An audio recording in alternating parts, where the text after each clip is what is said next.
everyone, so in case y'all haven't noticed yet, I'm not at my house. So y'all might be wondering, where the heck am I?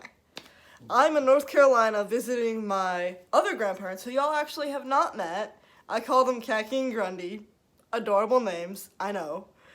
So, last night we went to see the North Carolina Theater's production of Mary Poppins. I'm wearing the shirt that Khaki got me. Thank you, Khaki. You're welcome. Grundy got it for you too. Yeah. Alright, so today I figured we will just sit down with Khaki and Grundy and we will just talk about the show. So, on the count of 3, they're gonna be here. 1, 2, 3. Whoa! We're all of a sudden all magically here! This is Grundy, this is Khaki. And which one of you wants to talk about the show first? Let Grundy go first. He probably has the most to say. Alright, Grundy. I really enjoyed the show. I liked it very much. I really liked the part that they had the live orchestra down in the pit. I thought that was nice. I enjoyed that. I enjoyed the whole show. The actors seemed to have a very high skill level, and I really appreciated that. And I liked the plot and everything about the play. Alright, for those of you that don't know, Mary Poppins is a story about a magical nanny that basically comes into this family's life and changes them for the better. That's what Mary Poppins is about, for y'all that don't know. Alright, so, I guess I'll go, because we'll go this way. First off, let me just get this out of the way right here. Parking is a disaster in downtown Raleigh. Okay, y'all, so just a little bit of a warning if y'all go to downtown Raleigh.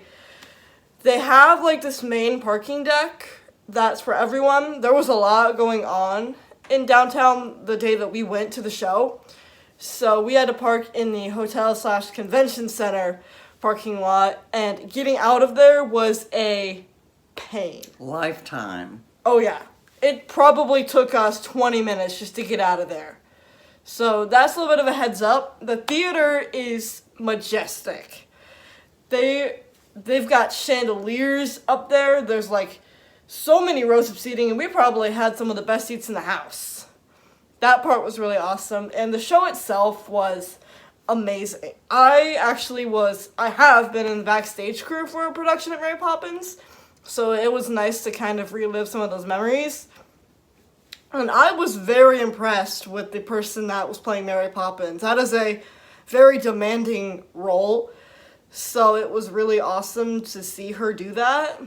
Her voice was amazing. And I loved her first appearance when they were singing the Cherry Tree Lane part and then it blacked out and then the lights came back and she was there. It's obvious how that happened. She just walked on during the blackout. But it was still really cool. Anyways, the flying, Mary Poppins flying was amazing. Again, it was obvious how that happened. They attached her to a harness and just flew her across the stage and then had her with the umbrella and she was like, bye everyone. Yeah. And also with the kite, you could see the wires that were attached to the kite during the Let's Go Fly a Kite song. Miss Andrews, was intimidating, to say the least. I really enjoyed whoever played Miss Andrews. I thought she did a really good job. So, Khaki, now you can go. I enjoyed the tap dance number. Oh yeah, Step in Time is Mary impressive. Poppins not only had a fabulous voice, but she tap danced and danced really well.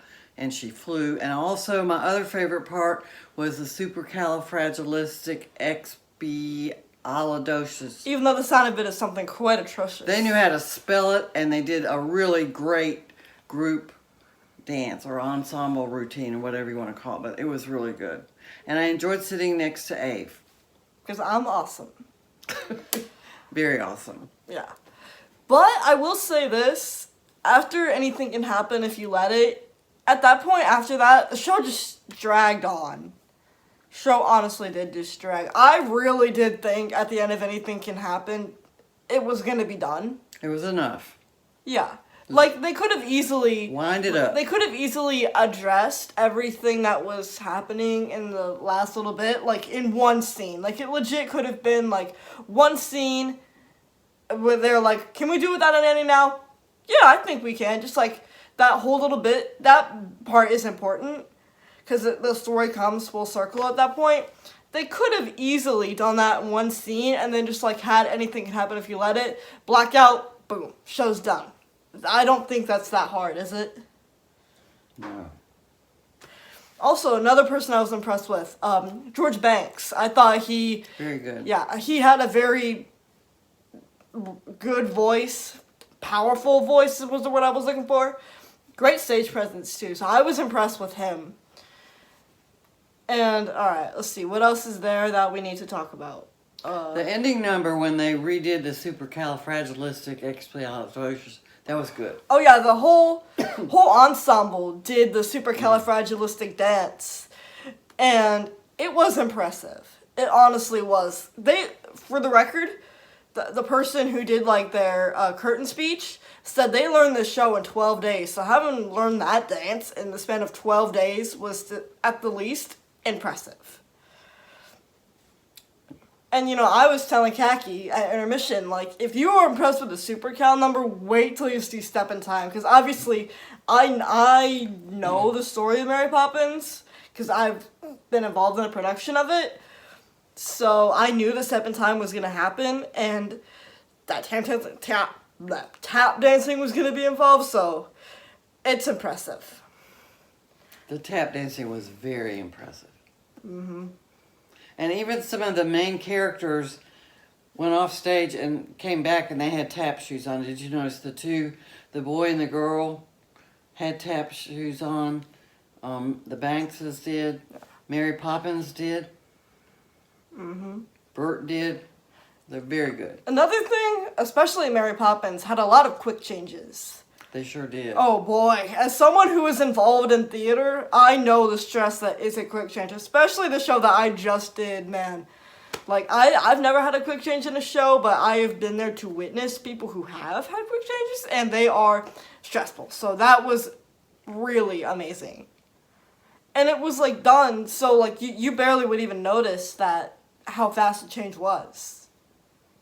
Alright, Grundy, what are your other thoughts? Well, the play taught me a lot of things. It taught me to be expressive. Okay, cut! Expressive. Cut! Alright, y'all, sorry about that. We had to go over some ground rules. Some housekeeping. Housekeeping stuff. Alright, now seriously, what are your other thoughts on the show? Well, I would agree with you on the parking. It was very dysfunctional. But other than that, I really, really enjoyed it. Especially the ensemble numbers. I thought those were great. The big ones when the whole cast was on the stage. It was really amazing. I think the audience liked it too, from what I was able to hear of people around us. And y'all, for the record, like, this is like, you've got Broadway level. These performers are like a level down from Broadway. There were even some child actors there. That, well, all these people are from the state of North Carolina. Some are actually even from Broadway. So these people are pros. Just so we're clear on that. This is not like a children's theater production. But it was good. It was. All right. Do any of you have any last thoughts? I'm just still amazed that they pulled this together in 12 days. And like Ave shared with us, she did Matilda in 3 days and knows how hard that was. So. We auditioned on Monday for Matilda. Castles came out Tuesday morning. And then we learned the show Tuesday, Wednesday, Thursday. Ran it on Friday. And then did microphones for the rest of the time and then the show. Alright. So that is going to do it for today's video. Hope y'all enjoyed it. And if you did, please do not forget to like, subscribe, and share this video with your friends. And please help us keep this guy in check. Thank you for watching. You're amazing. We'll see you in the next video. Bye. Nice meeting you. Okay, Grundy. I was just being expressive. That's not being expressive. Bye-bye. Bye.